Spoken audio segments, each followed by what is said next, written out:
मासिक आले. आले आले आले आले मुलांचे मासिक आले. बरं त्याला पिटूवाला सोनाली मुलं आली. ऐकायला वाचायला सगळ्यांनी गर्दी केली. मुलांचे मासिक, मुलांचे मासिक, मुलांचे मासिक.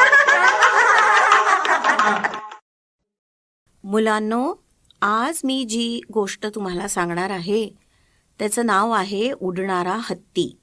सुरेश वांदिले यांनी ही कथा लिहिलेली आहे. तर झालं काय की एकदा गजराज जंगलात निवांत बसले असताना त्यांचं लक्ष गरुडाकडे गेलं. गरुड आकाशात मस्त झोकात उडत होता. ते बघून गजराजांना वाटलं, आपल्यालाही असे पंख असते तर खूप मज्जा आली असती. पण आपल्याला पंख कोण देणार बरं? गजराज विचारात पडले. हा काय गाढवासारखा विचार आपण करतोय, असं एका क्षणी त्यांना वाटून त्यांनी उजव्या कानाने स्वतःला चापटी मारून घेतली आणि लगेच या गाढवाला आपल्या मनातून त्यांनी हाकलून लावलं. ते पुन्हा विचारमग्न झाले. पंख देणारा एखादा जादूगर भेटला तर किती किती छान होईल असं त्यांना सारखं वाटू लागलं. दिवसभर त्यांनी वाट बघितली, पण असा जादूगार त्यांना काही भेटला नाही. त्यामुळे ते निराश झाले. तसेच ते जंगलातील देवाकडे गेले. देवाने त्यांचा पडलेला चेहरा बघून विचारलं, गजराजा, अरे आज तू फार नाराज दिसतोस. नेहमीसारखा प्रसन्न वाटत नाहीस. होय देवा. का? काय झालं? देवा, मला गरुडासारखे पंख हवे हो. एखादा जादूगार येऊन असे पंख मला देईल असं वाटलं होतं, पण असा जादूगार आज दिवसभरात इकडे फिरकलाच नाही. अच्छा, इतकी किरकोळ गोष्ट. मी देतो की तुला पंख. देव म्हणाला. काय सांगता देवा, तुम्ही देणार मला पंख? आकाशात जाऊन फुंकणार मी शंख. गजराज आनंदाने चित्कारले. त्यांनी बाजूच्या नदीतील पाणी सोंडेतून आणून देवाचा अभिषेक केला.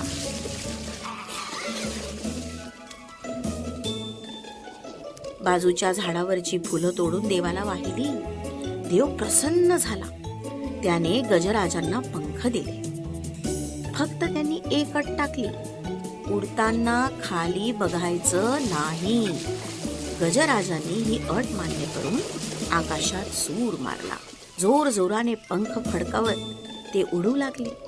निळं निळं आभाळ, आभाळातली ढग, ढगांमधील सोनेरी कडा, पक्ष्यांचे थवेच थवे, तारे आणि तारका, हे सारं बघून गजराज हरखून गेले. ते आणखी वेगाने पंख फडकावू लागले. समोर समोर जात असताना खाली महासागर लागला. बराच वेळ त्यांचं लक्ष तिकडे नव्हतं. मात्र काही वेळाने त्यांचं लक्ष खाली गेलं. सगळीकडे पाणीच पाणी बघून त्यांचं भान हरपलं. आकाशातून उडत असताना खाली न बघण्याच्या अटीचा त्यांना विसर पडला. तिथे धप्प दिशी महासागराच्या पाण्यात पडले. गजराज वेगाने पाण्याच्या खाली खाली जाऊ लागले. त्यांना आपली चूक लक्षात येईपर्यंत वेळ निघून गेली होती. त्यांनी देवाचा धावा केला. पंख जोर जोराने फडकवण्याचा प्रयत्न केला, पण काही उपयोग झाला नाही. गजराजांनी डोळे गच्च मिटून घेतले. आता आपलं काही खरं नाही याची त्यांना खात्री पटली. काही वेळाने ते धाड दिशी एका भल्या मोठ्या सांगाड्यात पडले. तो सांगाडा होता तळाशी बुडालेले प्रचंड मोठे जहाज. आपण आता पाण्याच्या खाली जात नसल्याचं लक्षात येताच गजराजांनी डोळे किलकिले केले. आपण सुरक्षित असल्याचं बघून त्यांना हायसं वाटलं. आपलं धूळ सांभाळत ते कसे बसे उठून उभे राहिले नि सभोवताली बघू लागले. त्यांच्या अवतीभवती सागरातील जलचर गोळा झाले होते. त्यांनी गजराजांच्या भोवती कड केले. हा एवढा आवाढव्य जीव बघून त्यातील बरेच जण आश्चर्यचकित झाले.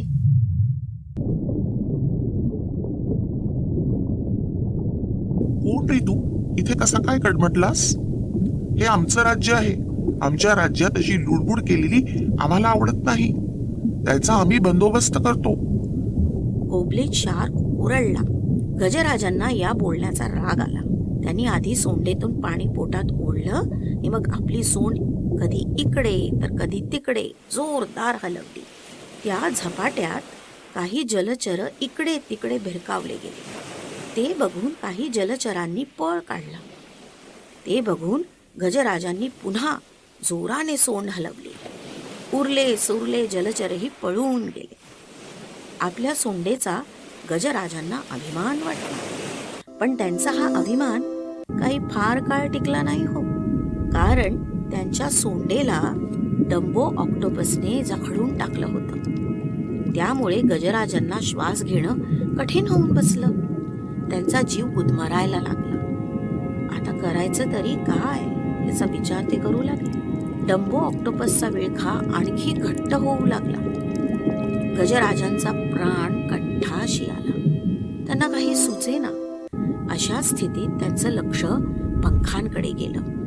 या पंखांचा उपयोग करून डंबोच्या पाशातून सुटका करता येईल का असा विचार त्यांच्या डोक्यात आला. त्यांनी पंख फडकवण्याचा प्रयत्न सुरू केला. पाण्याच्या दाबामुळे पंख वेगाने फडफडवणं अवघड जात होतं. पण गजराज सर्व शक्तीनिशी पंख फडफडवण्याचा प्रयत्न करत होते. हळूहळू पंखांची हालचाल वाढू लागली. डंबोचं तिकडे लक्ष गेलं. काहीतरी वेगळी हालचाल बघून त्याची पकड ढिली पडली. हे बघून गजराजानं त्याला जोरात फिरकावून दिलं. घाबरून डंबो क्षणार्धात गायबच झाला. गजराजांनी सुटकेचा निश्वास टाकला. पण त्यांचा हा आनंद काही क्षणच टिकला. कारण त्यांनी जेव्हा सोंडेतून पाणी पोटात घेतलं होतं तेव्हा त्या पाण्यासोबत जेलफिश, अँगलरफिश, सी स्पायडर, जेंट आयसोपॅड असे जलचर त्यांच्या पोटात गेले. ते आता त्यांच्या पोटातील पाण्यात इकडून तिकडे फिरू लागले. आपल्या अणुकचीदार तोंडांनी गजराजाच्या पोटाला ठुसे देऊ लागले. त्यामुळे गजराजांना गुदगुल्या होत होत्या आणि वेदनाही होत होत्या. त्यामुळे त्यांना काही सुचेना. त्यांनी पुन्हा पंख फडकावून बघितलं. पण काही उपयोग झाला नाही. पाय उचलून खाली आदळले पण काही झालं नाही. हळूहळू वेदना आणि गुदगुल्या वाढू लागल्या. गजराजांनी आपल्याच पोटावर सोंडेचा तडाखा लगावला पण काहीच घडलं नाही. त्यांची अस्वस्थता वाढतच चालली. काय करावं बरं असा विचार करत असतानाच त्यांनी आपली सोंड तोंडात टाकली आणि जोरात आतलं पाणी बाहेर ओढलं. त्यातून ते जलचर बाहेर पडले आणि पाण्यात पसार झाले. वेदना आणि गुदगुल्या थांबल्याने गजराजांना बरं वाटलं. पाण्यात पडल्यापासून एका पाठोपाठ येणाऱ्या संकटामुळे ते त्रस्त झाले. या पंखामुळे ते संकट ओढवलं असा एक विचार त्यांच्या डोक्यात आला. तो विचार आला त्या क्षणी एका पंखाने त्यांच्या कानफटात जोरदार लगावली.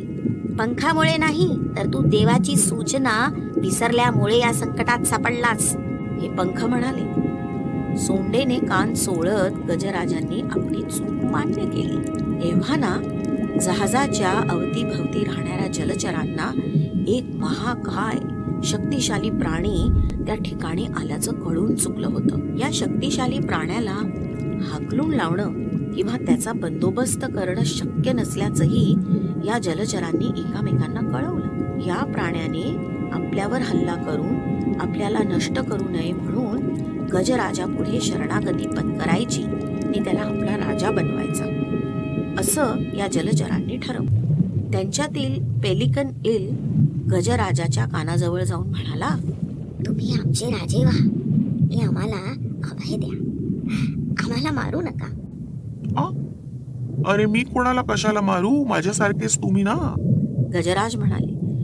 पण तरी सुद्धा तुम्ही आमचे राजे व्हा, म्हणजे मग आम्हाला काही भीती वाटणार नाही.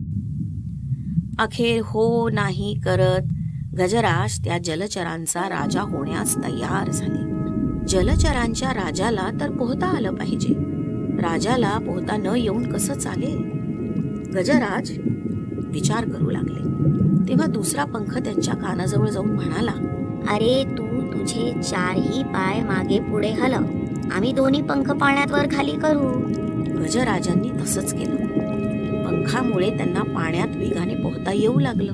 आपला राजा आपल्यापेक्षाही जोराने पोहू शकतो हे बघून जलचरांनी गजराजाचा जय जयकार केला.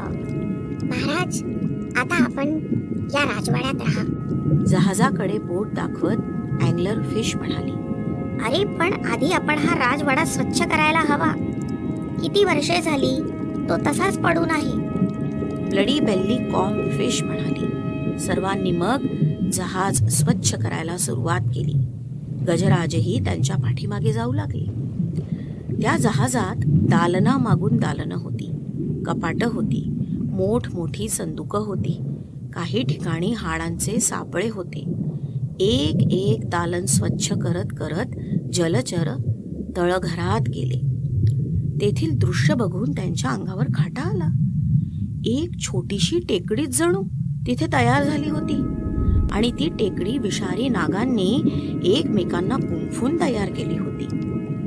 नाग वरून खाली नि खालून वर वळवळत होते. त्यांच्या हालचालीमुळे निर्माण होणाऱ्या फटीतून प्रखर प्रकाश येत होता. त्यामुळे सर्वांचे डोळे दिपून जात होते. ते दृश्य बघून जलचर घाबरले. गजराजांचा तर थरकाप उडाला. जलचर आणि गजराज तिथे आल्याचे दिसता क्षणी काही नागांनी फुत्कारण सुरू केलं.